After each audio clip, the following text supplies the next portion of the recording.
two things. Do you think they'll ever release this information? And if they don't, how do you think it'll ever come out? Besides people like, you know, or will it be something like what you're doing? Well, hopefully it's not this way. Hopefully there's going to be a release of information eventually, but you know, whether or not they're going to say, you know, hey, we've been keeping the secret for so long, it almost seems to me that they need a staged incident to get them off the hook. Take a flying saucer up in a C-130 and push it out the back and say, look, it crashed. You know? How would they overcome the G-forces and the rapid changes of direction? They don't apply once you've distorted. Distorting gravity, essentially having a gravity amplifier, distorts time and space, and those really don't apply. There's no interaction. So there would be no effect on humans either? No, there's no effect inside at all. Bob, did your, when you were working on the S4 project, did your education and whatever scientific vision that you have permit you to believe that at some point you'd be able to make a meaningful contribution to the program? And if so, after how much time approximately? I was always in serious doubt whether or not they were going to get rid of me because there really wasn't anything that I could contribute. I wasn't an expert in any particular field that they were dealing with. So, I mean, I made some contributions as far as determining what element they were dealing with was, but... that was significant, right? Yeah, to some degree. Yeah, I was just wondering, when you were at MIT and Caltech, I forgot if you asked me your doctorate or whatever, but did you come from a pretty, was your education pretty traditionally grounded as far as your own views, as far as physics and what is common knowledge, as opposed to theoretical things? And in other words, how surprised were you when they started showing you all of this hardware and these concepts that could do things that is really... Oh, very. I was... How long did it take you to like start drafting that? Where you could really... Even when I was reading the documentation, you know, the alien question really never entered my mind. I kept pushing it off to, you know, all this group of scientists secretly came up with. Now, I never, and I just had a mental block against that because I always thought flying saucers were totally ridiculous, and the people that, you know, really paid attention to such phenomena were just out in left field. You know, they belong. Thanks, Bob. But it really made very little sense to me that you know, anyone would deal with something like that. So I really held out to the very end, and you know, they finally said, "Well, Bob," and that was it. While at S4, did you ever hear any Air Force or military squadron numbers or names bandied about? Yeah, I probably did, but I can't remember. I do remember someone talking about something along those lines. I don't think they were pilots, but they were someone related to the Air Force. I don't remember who, or they were talking about the Air Force, and I think they mentioned a squadron, and I don't know if that was what they called the group that flew the craft, or it was someone else, you know, at Groom Lake. But I really don't know.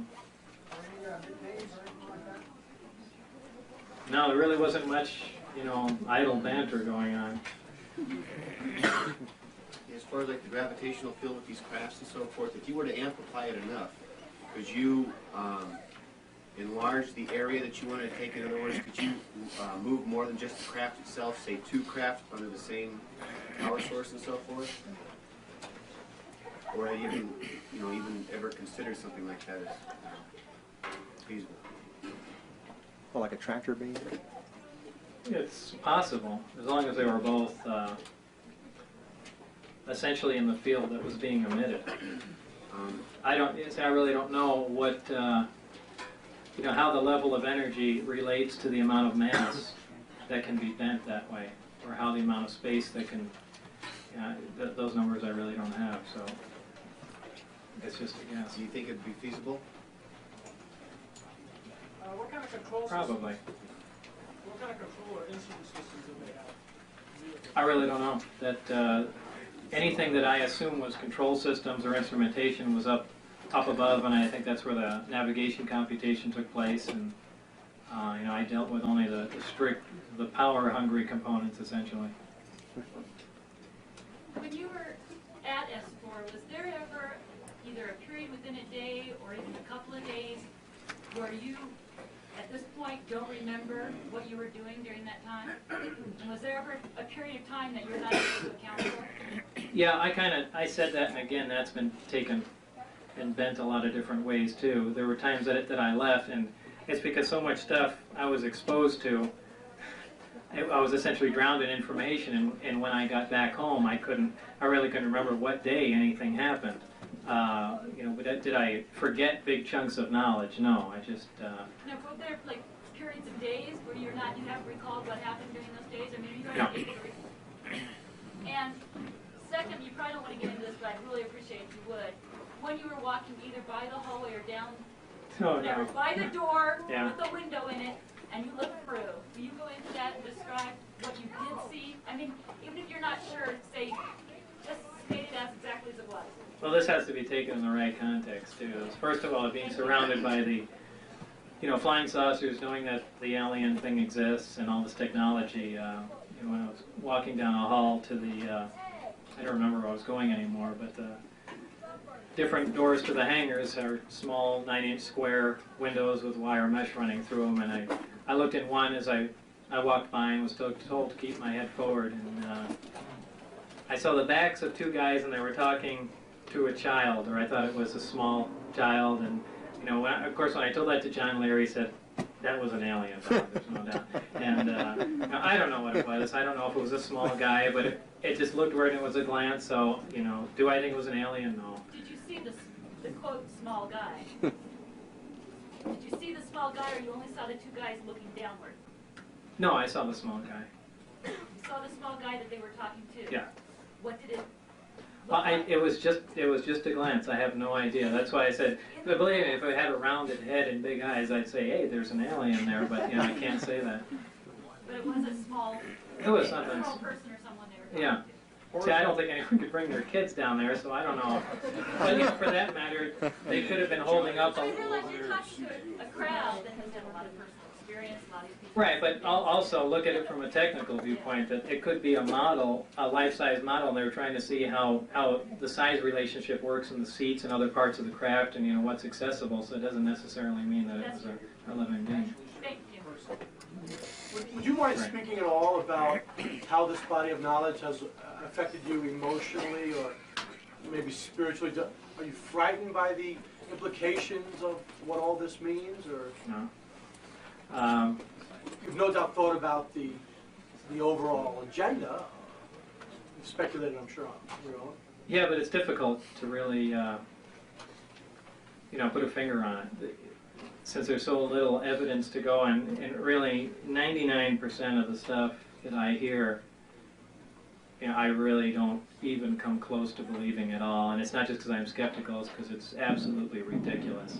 I even, though it's stepping on a lot of people's toes, I think 99% of the sightings out here are absolutely not flying saucers. Most people are watching 737s come into Groom Lake, and they may turn up there, and there's lights on the planes. And along the other same lines, there's these parachuted flares that they fire off near the Papoose Lake area, and they're an orange color, which is pretty coincidental, and they're on essentially a modified small hot air balloon, so the burning heat of the flare keeps it afloat longer. And whether they're doing that for disinformation or practicing how missiles lock onto heat-seeking targets, I don't know, but I think 99% of that stuff is what people that come around this area are seeing. It seems as if even knowing that we possess alien technology hasn't even made you a believer. That's probably true. But it has. I mean, I believe the stuff that I worked on, there's absolutely no question in my mind.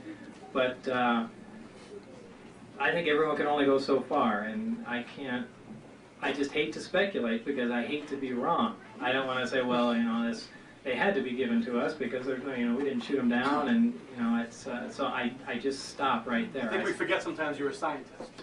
Maybe so. I stop with what I'm pretty sure with, and that's it. What is your synopsis in a nutshell? Based upon what you saw and what you experienced. Well, I can't. Like I said, I stopped before that. You know, I have lots of possible ideas in my mind, but based only on what your experience was, only on what you saw, what is your synopsis? my synopsis of what I know to be true, Yes. that the government is holding 9 alien spacecraft that are propelled by a modified gravity generator. The work is being conducted 15 miles south of Groom Lake, at that isolated area only, designated as S4. That at least one of those crafts operate, and that's about it. Okay, thank you. Bob, did you ever see the... Smell like? Were there any unusual odors from the craft or anywhere No, else? none at all. Did you ever see the word S4 written anywhere? Or the letters S4? That's a good question. Did I ever see S4 written here? What was it? What was the question? The question is, did he ever see S4 written anywhere? On your badge? Yeah, the S4 was punched out on the badge. Punched out, so you never saw it then? That was more along the lines of I was thinking was a sign, and I think, because it's hard to see, I think near, when you approach the Papoose mountain range, that there is a sign that designates it as S4, but if I'm pretty sure I saw a sign there because I can only see out the front window when I'm going through there, and I'm really not sure what it said, but since most other signs designated it's an area or tech area or something along those lines, that might have been S4 if that's what you're referring to. So you just heard it orally, S4 orally, and that's how you know to designate it that. Well, yeah, and as someone else mentioned on the badge, it was star punched out there. But as far as an actual sign to the area, I didn't see it in any other writing. So did you ever see it on the badge? Though? Since it was punched out, you wouldn't see it. Well, it really says it directly above it. I mean, the star punch. Oh, so how was it written? S4? S-4. Oh, a dash. There's a hyphen in there? Yeah. Oh. Because Bill Moore's making a big thing. I says, how do you write it? He's talking to George Knapp, trying to debunk the whole thing. How do you write S4? Does it make a difference? Right. Well, that's what you call picking this. Yeah. Well, I know there's a lot of people that don't believe the story, altogether. But it's difficult. There's really a limit to what else could I possibly do, to show people what happened, other than relaying some of the information and things along those lines. But, what kind of work are you doing now? a variety of things. I mean, everything from I have 3 separate companies. One is deals with commercial photo processing. The other one is developing and repairing alpha radiation detectors for radiation off of plutonium, which unfortunately that's going down the tubes because they stopped the testing out here. And I do computer graphics, a lot of that, and actually music videos, believe it or not. Are you still building and racing jet cars? Well, I don't do it for money anymore. Now I just take the jet car out and run it around. But I kind of got scared when I originally started racing jet cars. There were like 25 people or something along those lines that were licensed to drive, and now there's like 7. And the guy, when I stopped racing, the guy that trained me crashed. So everyone else is dead. So I don't race anymore. Do you still have the Lamborghini? The body's sitting in the backyard. The car I take out every couple of weeks to the dry lake and play around. 2 questions. Do you have any idea how they achieved that proton source at a steady stream in such a small reactor? It could be a radioactive element. I mean, you could use. Well, a proton source could certainly be. They could be using alpha particles for that matter, which is essentially a helium nuclei, and there's lots of elements that can do that. The other part is, in the video we saw, the badge had the letters in capital letters, MAJ, written turnover side. Was that actually on your badge? Yeah, that was really on there, and I was told Majestic was the level of clearance that was cleared for. That makes you wonder about Bill Moore's thing at the MJ12 documents and all that. Or is that actual or considering that these guys had made posters that they're here and things like that, they could have taken Majestic and made it the name of it just as kind of a tongue-in-cheek thing, you know, or was that actual evidence that you know, Majestic 12 actually existed and all that? So. What about your other associates? Did their badge look identical to the one we saw? Or Pretty much so, except Dennis's looked different, and for the most part they had different areas punched in them. At one time, you said that you thought, you know, the scientific community should be the ones in charge, or, you know, charge of the research of this and everything. What names would you put out? Who do you think would be qualified enough to head a group like that, you know, as far as being able to decipher what's going on, you know, and stuff like that? Do you have any names you could throw out?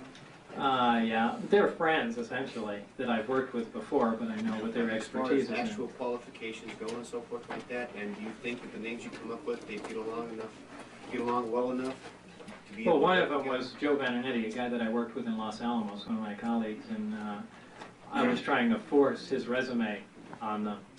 And you know, they did take it and look at it, and I was kind of hoping that he would be a big boon to the project. But you know, I'd already left by the time you know they would have had to look at it.